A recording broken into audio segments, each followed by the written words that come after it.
The detective had seen a lot of things in 20 years. He had sat across from grieving husbands before. He had watched men cry in interrogation rooms, watched them press their faces into their hands, watched them shake with the particular violence of a person whose world has just collapsed beneath them. He knew what that looked like. This was not that. The man sitting across the table was calm, cooperative.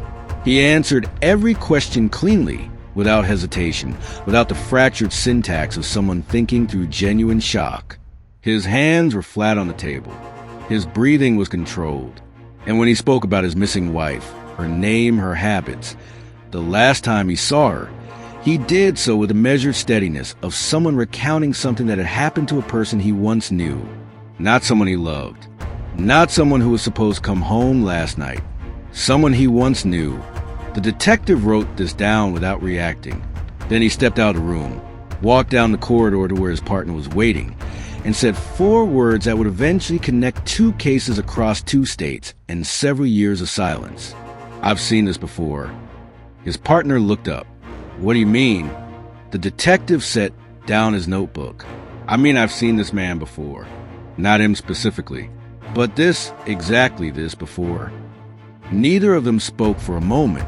The partner looked back through the one-way glass at the man still sitting at the table, hands flat, breathing controlled, waiting with the patience of someone who had done this before and knew how long it took. The detective picked up his notebook and said nothing else. Some recognitions arrive before the evidence. The ones that matter always do. To understand what happened in that interrogation room, you have to go back, not weeks, not months, years, to a different city, a different house, a different woman who believed, with everything she had, that she had found exactly the life she was looking for. Her name was Claire. She was the kind of person who made ordinary things feel significant. The way she remembered the specific details of conversations that other people forgot the moment they ended. The way she organized her home, not for appearances, but because order was how she expressed care for the people inside it, and the way she loved. There was a particular moment her closest friend remembered from a year before everything changed. He had gone cold for several weeks, withdrawn, unreachable in the way he would later become permanently. Claire's friend had suggested gently that this might be worth examining. Claire had listened, and then she had said something her friend never forgot. "I don't leave people when things get hard. That's not who I am." She had said it with quiet certainty, not defensiveness, not denial, just a calm statement of a woman whose identity was organized around a principle she had never had reason to question. She had no way of knowing that principle would be used against her. She had not always had it easy. Before him, there had been health struggles, financial hardship, the particular kind of exhaustion that comes from building yourself back up after life has taken more than its share. But Claire had rebuilt, quietly, stubbornly, on her own terms. And then she met him. He was steady, attentive, the kind of man who listened with his whole body and made you feel, in his presence, like the most considered person in the room. She had fallen in love with that quality first. She had never stopped to ask what happened to it when the attention turned elsewhere. Their early years were genuinely good. Not performed, genuinely good. There were hard moments, and they moved through them. There were lean financial periods, and they managed.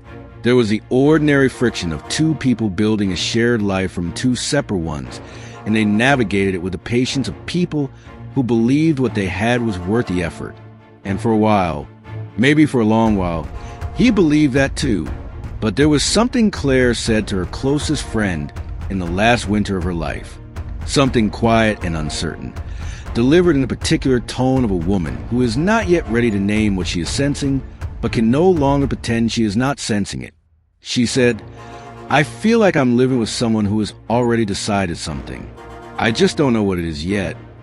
Her friend told her she was overthinking it. Claire nodded and changed the subject. She would not have another winter to find out if she was right. Some instinct arrived too late to save you, but they arrive exactly on time to haunt everyone who ignored them. Claire died on a Tuesday in February. The official determination was natural causes, a cardiac event, sudden and without warning, in a woman who had no significant history of heart trouble but whose autopsy, conducted quickly and without particular suspicion, produced findings consistent enough with the determination that nobody pushed further. He was the one who found her. He called emergency services at 6:43 in the morning. His voice on that recording was steady, controlled. He answered the dispatcher's questions with the same clean efficiency he had brought to every difficult moment anyone had ever witnessed him navigate. The paramedics arrived within 9 minutes. There was nothing to be done. At the funeral, he was exactly what a grieving husband is supposed to be. Quiet, dignified. He accepted condolences with the particular stillness of a man who has moved beyond the acute phase of shock into something deeper and more private. He spoke about Claire in the past tense with a care that moved people. He thanked her family personally, individually, remembering specific things she had told him about each of them. Her mother would later describe him as devastated. Her closest friend, the one Claire had spoken to that last winter, the one who had told her she was overthinking it, stood at the graveside and felt something she could not name and did not speak aloud. She told herself it was grief. The investigation lasted 11 days. There was no forced entry, no signs of struggle, no evidence of any substance that the initial toxicology panel flagged as significant. And here's what mattered most, what made everything that followed possible. The medical examiner's office was operating under the specific institutional pressure of a system built to process expected deaths rather than investigate unexpected ones. Underfunded, overloaded, working from a framework designed for volume rather than depth. Claire's death was young and sad, but it was not on its face suspicious. The standard panel was run. The standard conclusions were reached. The case was processed the way the system was designed to process it, efficiently, within resource constraints, without the exhaustive examination that only follows when someone has already decided to look harder. Nobody had decided to look harder. This was not incompetence. It was a system working exactly as it had been built, and being used by a man who understood its limits, as a door he could walk through. The case closed. He collected the life insurance policy within 60 days. He moved out of their house within 4 months, and he carried with him something no person should ever be allowed to carry, the knowledge that it worked, that every institution designed to find what he'd done had looked directly at it and seen nothing. He did not plan the first time with certainty, but he walked away from it with something far more dangerous than a plan. He walked away with proof. 18 months later, he met Diana, and if you were looking for the same kind of woman, the same quality, the same principle that could be located and quietly used, you would not have found it in her. Diana was not loyal the way Claire was loyal. She was not the kind of person who stayed because leaving felt like failure. She was independent in the way that people are independent when they have built their own life entirely from their own resources and have learned, through experience rather than theory, that they do not need anyone to complete them. She had her own career, her own apartment, her own established circle of friends who had known her for years and who she saw regularly, consistently, without apology. She was warm but boundaried, open but not porous, the kind of woman who chose a relationship from a position of fullness rather than need.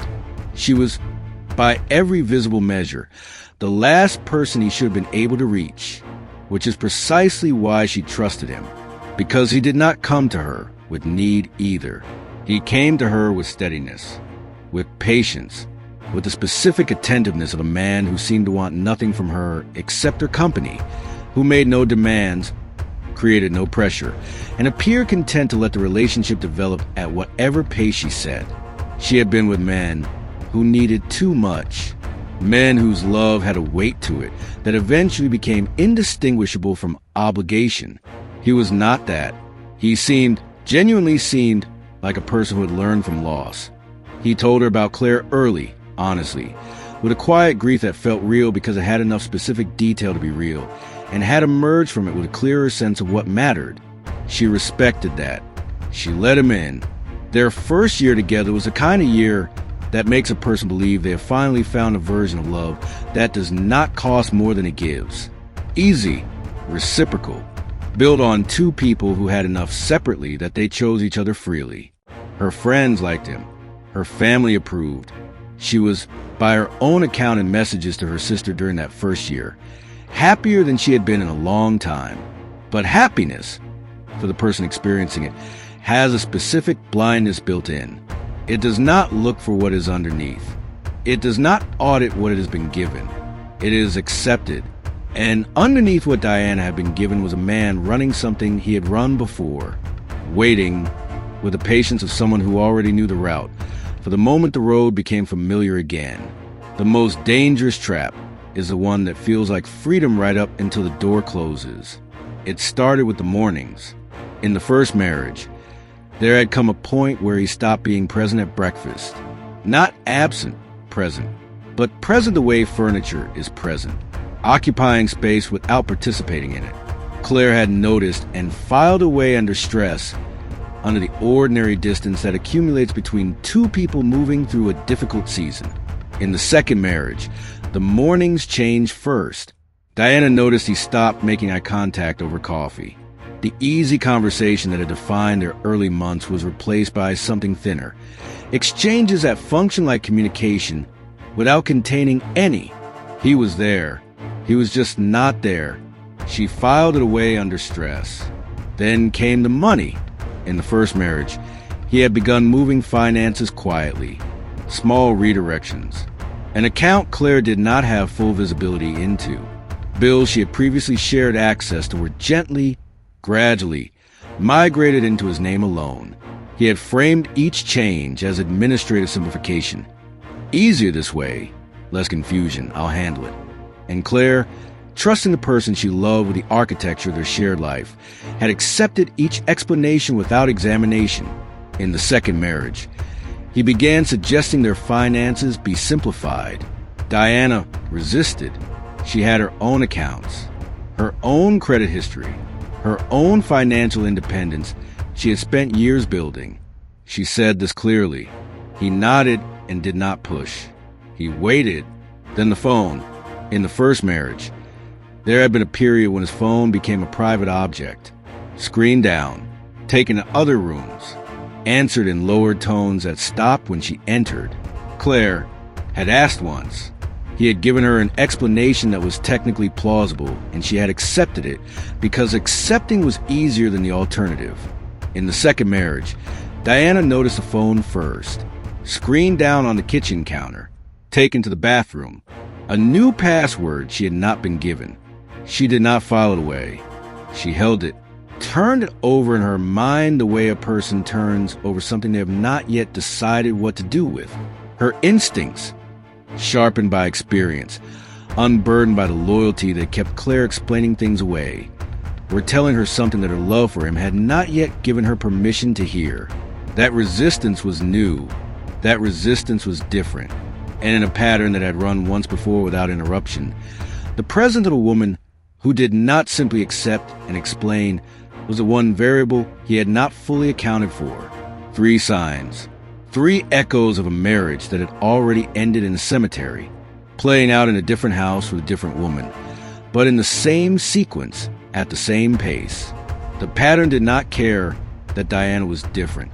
Patterns never do. But Diana's difference would matter more than the pattern expected.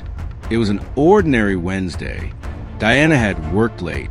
She came home to a house that was quiet in the way their house had been increasingly quiet. Not peaceful, not settled, but sealed. The specific stillness of 2 people who have stopped filling silence with each other. She made dinner. He ate without conversation.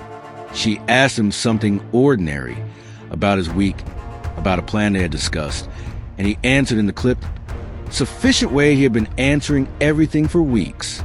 Enough words to constitute a response. Not enough to constitute connection. After dinner, she sent a message to her sister. It was warm and ordinary. She mentioned she was tired. She said she was thinking of taking a few days off work. She asked about her niece's school play. She did not mention that anything was wrong. She did not yet have language for what was wrong. She went to bed at 10:30. He stayed downstairs. Somewhere in the hours that followed, in the particular darkness of a house where a decision had already been made and was simply waiting for execution, something happened that cannot be undone and will not be described in more detail than this. He had done this before. He knew how it worked. He knew what came next. And what came next was a performance. By early morning, he was already moving through the house with the calm efficiency of a man managing a situation rather than surviving one. The same quiet, the same controlled breathing, the same methodical attention to the details of a story that needed to hold together long enough to matter. Diana's phone sat on the nightstand. Her keys were on the hook by the door. Cross-cut just for a moment, just a narration, to a Tuesday in February several years earlier. A different house. A different phone on a different nightstand. A different woman whose last conversation had also been warm and ordinary and had given no indication that anything was wrong. The same silence after. The same morning calm. The same man is already preparing his next sentence. Diana's sister would not receive a reply to her message until investigators sat down with her and explained, in a particular language reserved for these moments, why the reply would never come. The second time is not harder. That is the most disturbing thing about it. The second time is easier. He reported Diana missing at 2:15 in the afternoon. Not in the morning. Not immediately. In the afternoon. After enough time had passed to make the delay explainable, but not so much time that it became suspicious. Calibrated. Precise in the way that practice things are precise. He sat across from the first responding officers with his hands flat on the table and his voice at the correct volume. He had last seen her the previous evening. She seemed fine. No argument, no tension, nothing unusual. He had assumed she left early for work, and when she did not answer his calls by midday, he had become concerned. The officer taking the report wrote it all down, and then, almost as an afterthought, ran his name through the system. What came back stopped her mid-sentence. She read it twice. Then she walked across the room to her supervising detective and placed the printout in front of him without saying anything. He read it. He looked up. Give me everything. Because what the system returned was not a criminal record, not a prior arrest. What it returned was a case number. A closed case. Several years old. A different jurisdiction. A wife who had died of natural causes, and a husband who had been interviewed, cleared, and released within 11 days. The same husband is now sitting in the next room. Same flat hands. Same controlled breathing. Same answer arriving at the same pace. Investigators pulled his first file before he finished his coffee, and as they read, as they laid the two cases side by side for the first time and watched the same behavioral fingerprint emerge from two different tragedies in two different cities, the room went quiet. Not the quiet of uncertainty, the quiet of recognition. They pulled his financial records from both periods simultaneously. They located the first medical examiner's office. They began identifying witnesses from Claire's death who had never been asked the right questions.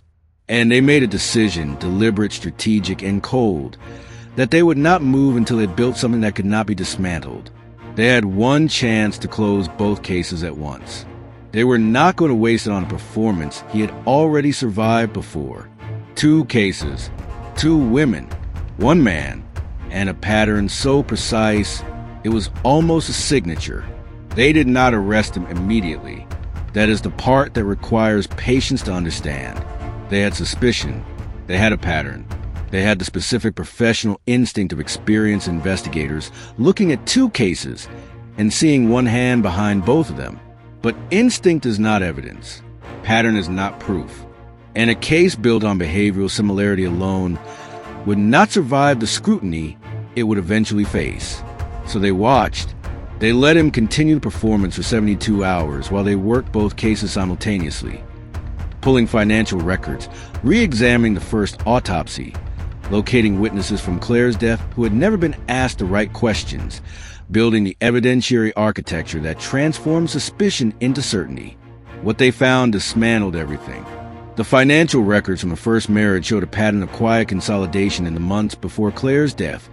Accounts migrated, beneficiaries updated. A life insurance policy increased 18 months before her cardiac event. Each change is individually defensible. Together, they formed a timeline that pointed in one direction.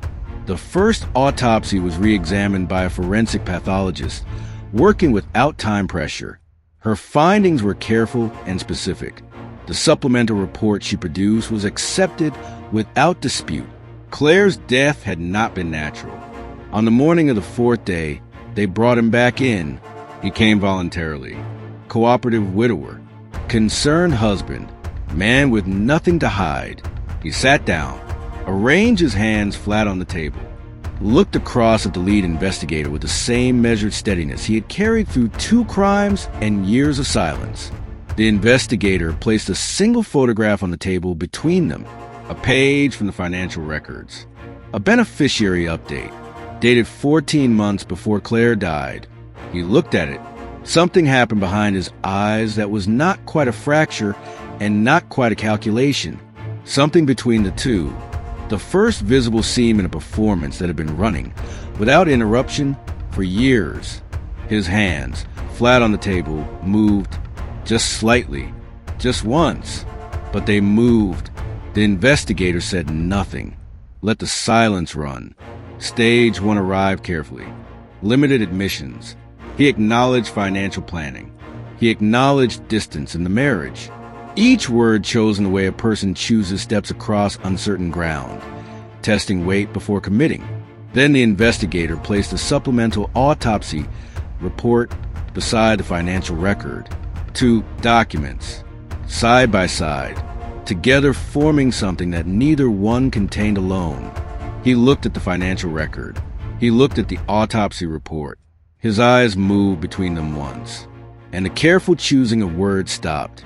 Stage 3 was complete, delivered without tears. Both women, both crimes, the full architecture of what he had done and how he had done it spoke aloud in the same quiet tone. He had used to report both of them missing.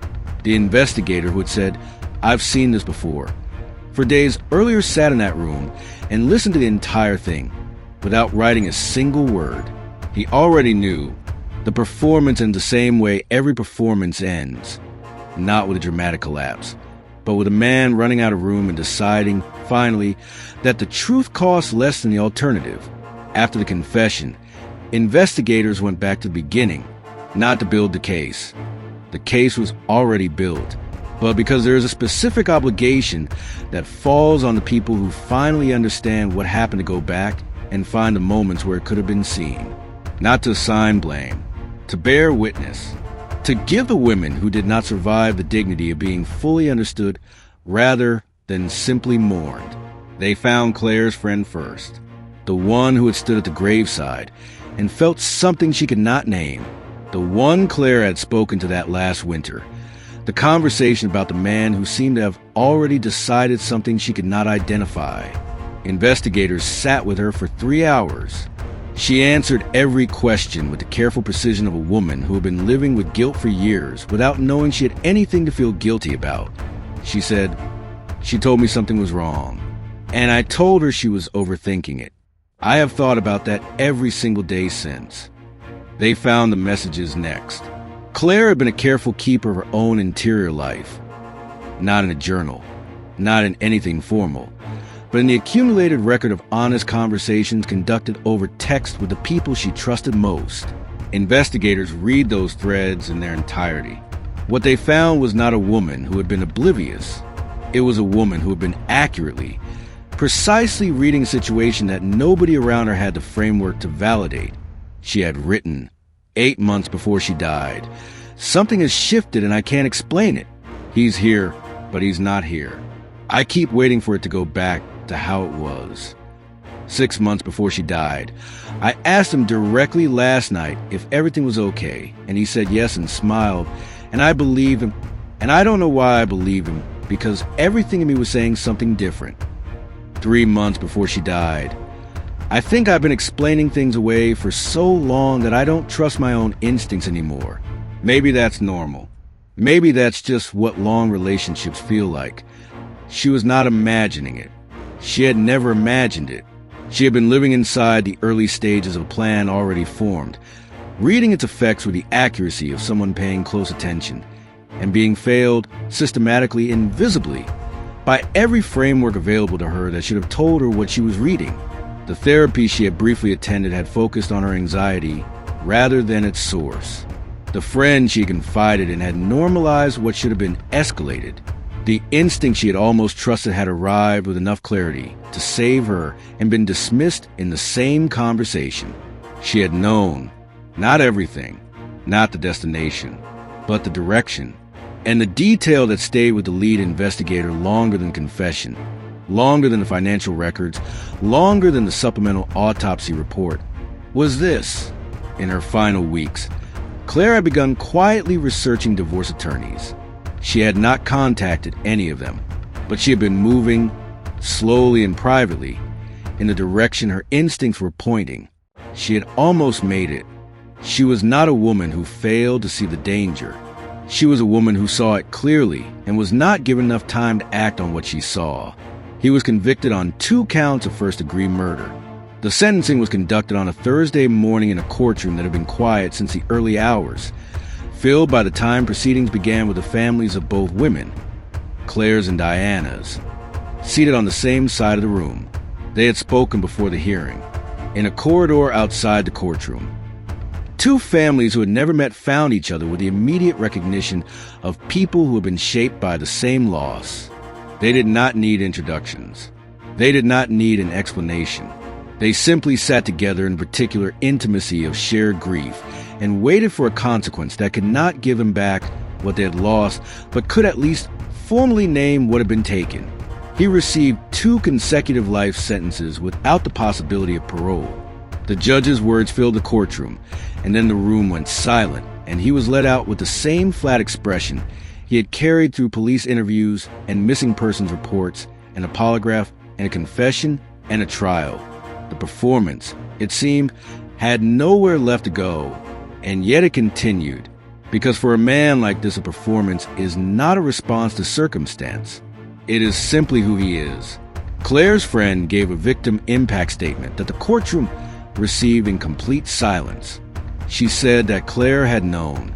She said she wished she had known how to listen, what both women deserved, and what the story exists to say without qualification is this: the most dangerous person is not the one who loses control. It is the one who never loses it. The one who plans in silence and performs in public and relies, at every stage, on the willingness of the people around the victim to explain away what the victim herself is already reading correctly. Trust the instinct that is no evidence yet. Take seriously the person who says something has shifted. Understand that calm is not the same as safe. Claire knew. Diana resisted. Neither was given enough. Behind every crime is a lesson. Behind this one, there were 2 women who knew before anyone believed them. Let that be the part we remember